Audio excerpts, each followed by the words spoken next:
Hello friends, welcome back to my new vlog. आज मैं आपके साथ शेयर कर रही हूँ पंचमुखी महादेव मंदिर का ये वीडियो। तो अगर आप हमारे चैनल पे फर्स्ट टाइम विजिट कर रहे हैं तो मेक श्योर करिए चैनल को सब्सक्राइब जरूर कर दें। सबसे पहले मैं तो ग्यामी को रेडी करती हूँ, क्योंकि ग्यामी को रेडी करना थोड़ा सा टफ हो गया है। क्योंकि जैसे जैसे ग्यामी बड़ी हो रही है वैसे वैसे ये बहुत ही ज़्यादा शैतानी करती है और रेडी होने में ये रोना स्टार्ट करती है, भागने लगती है। इस वजह से थोड़ा सा टफ होता है ग्यामी को रेडी करना। रेडी करने के लिए दोनों हाथ में कुछ रहना चाहिए इसके, और इसको समझाते रहो, प्यार से बोलते रहो, बेबी बेबी करते रहो, तब जाके मैडम जी रेडी होती हैं।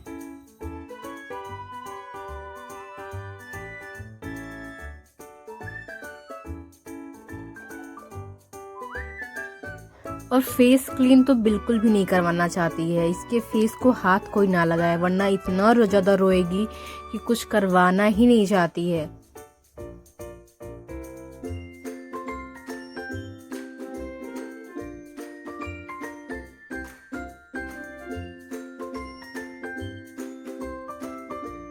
और अभी मैंने स्वेटर अच्छे से पहनाया भी नहीं है। फिर मैं सोची कि यार इसको पहले दूध पिला लेती हूँ, फिर इसके बाद आराम। ग्यामी तो हो जाती है रेडी, बट रोती रहती है कि मुझे गोद में लो, क्योंकि इसे लगता है कि मैं इसे छोड़ के चली जाऊंगी।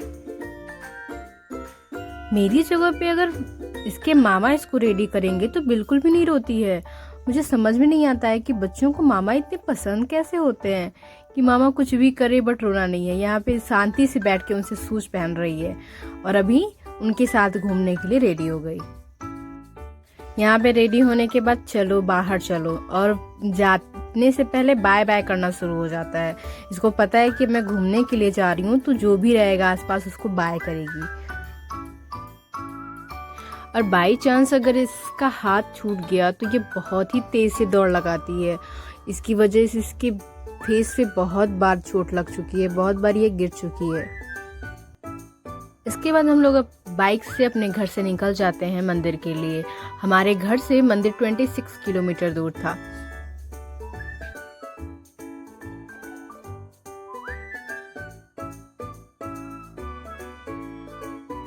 और ग्यामी को तो घूमने में बहुत ही ज़्यादा मज़ा आता है। बिल्कुल शांत होके बैठी रहती है, और कहीं जाती भी है तो बस बिल्कुल शांति से रहेगी। ऐसा लगता है कि कितनी सीधी है, बिल्कुल शैतानी करती ही नहीं है। वैसे तो बनारस की बात ही कुछ अलग है, लेकिन जब भी मैं बनारस से अपने गांव आती हूँ मुझे बहुत ही अच्छा लगता है। माइंड कितना भी ज़्यादा डिस्टर्ब है, कितना भी ज़्यादा प्रॉब्लम चल रही हो लाइफ में, लेकिन गांव में आते ही कुछ अलग ही फीलिंग आती है और इतना ज़्यादा मन खुश हो जाता है कि वो आदमी बोल के बता ही नहीं सकता है।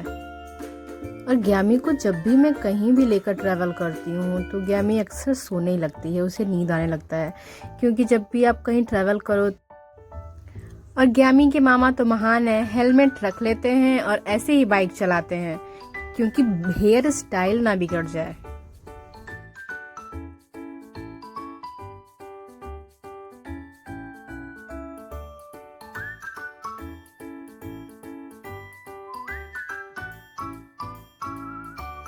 ग्यामी को मैं कितना भी चाहूँ कि ग्यामी कैमरे में देख ले, बट इसको कैमरे की तरफ नहीं देखना होता है।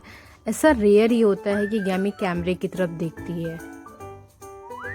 एंड मैं भी क्या ही करती हूँ कि मैं फ्रंट कैमरा ऑन कर लेती हूँ, कम से कम कैमरे में देख ले। हम लोग रावस्टगंज पहुँच चुके हैं, और रावस्टगंज मेन बड़हौली चौराहे से जो मंदिर है वो 2 किलोमीटर है।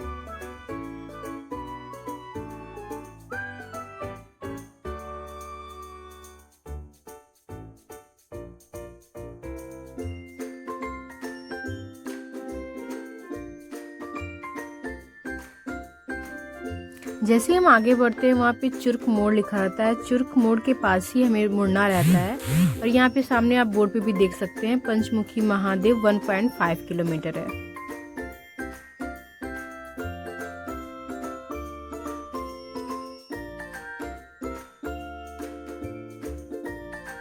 तो सोनभद्र में बहुत सारे मंदिर ऐसे हैं जिसका इतिहास बहुत ही पुराना है, और यहाँ पे जितने भी मंदिर हैं सब 3000 साल 30,000 साल पुराना ही मंदिर है। और अक्सर कुछ ऐसे भगवान शंकर के मंदिर हैं जो कि पहाड़ी पे ही बसे हुए हैं।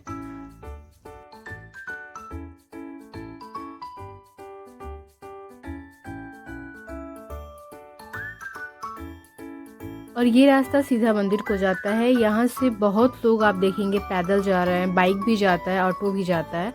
तो आपके पास कोई भी सुविधा है तो आप जा सकते हैं और पैदल भी जा सकते हैं। पैदल जाने में आई थिंक 200 मीटर होगा।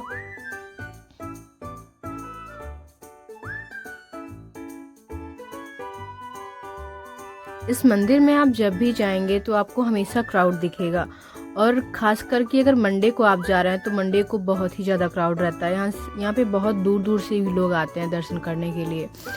अब हम बिल्कुल मंदिर के पास आ चुके हैं। तो जैसे ही आप वहाँ पे जाएंगे आपको बोर्ड पे दिख रहा होगा, सामने लिखा है पंचमुखी महादेव मंदिर। एंड फाइनली हम लोग मंदिर में आ चुके हैं। हम लोग जाएंगे भोलेनाथ का दर्शन करने के लिए। ग्यामी को कैमरे में उसकी मामा दिखा रहे हैं, कैमरे में देखो, कैमरे में देखो, बट उसको कैमरे में कहाँ देखना है, उसको तो आसपास की चीज़ें देखनी है कि आसपास क्या हो रहा है। और यहाँ पे आप फूल माला ले सकते हैं। किसी भी मंदिर के आप बाहर जाते होंगे तो फूल माला तो अवेलेबल रहता ही है। और यहाँ से सीढ़ियों से चढ़ के ऊपर मंदिर में जाना होता है, और ग्यामी सीढ़ी चढ़ने में तो एक्सपर्ट है। मैं ग्यामी को लेके सीढ़ियाँ चढ़ती हूँ और ग्यामी को सीढ़ियाँ चढ़ने में बहुत ही मज़ा आता है। देखो कितनी हैप्पी हो रही है।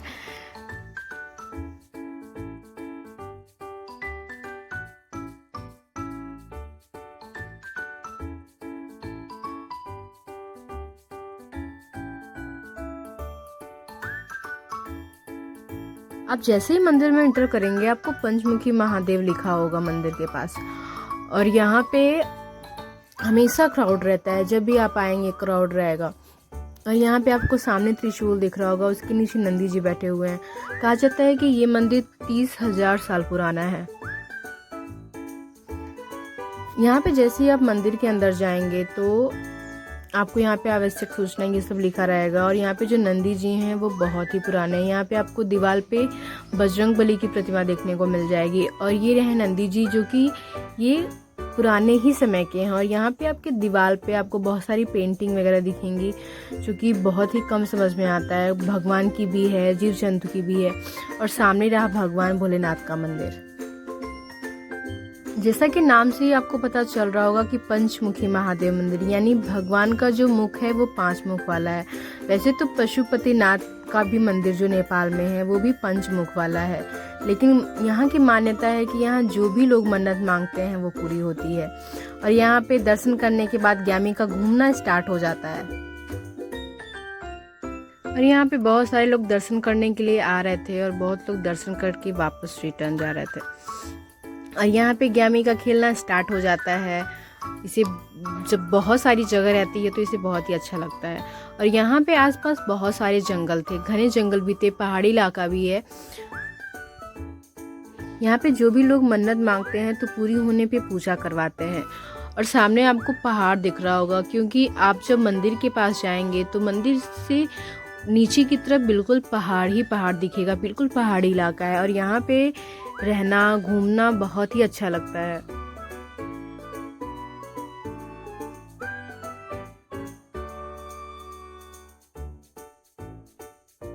इसके बाद ग्यामी थोड़ी मस्ती करती है, थोड़ी सी घूमती है। इसके बाद फिर हम लोग वापस घर जाते हैं।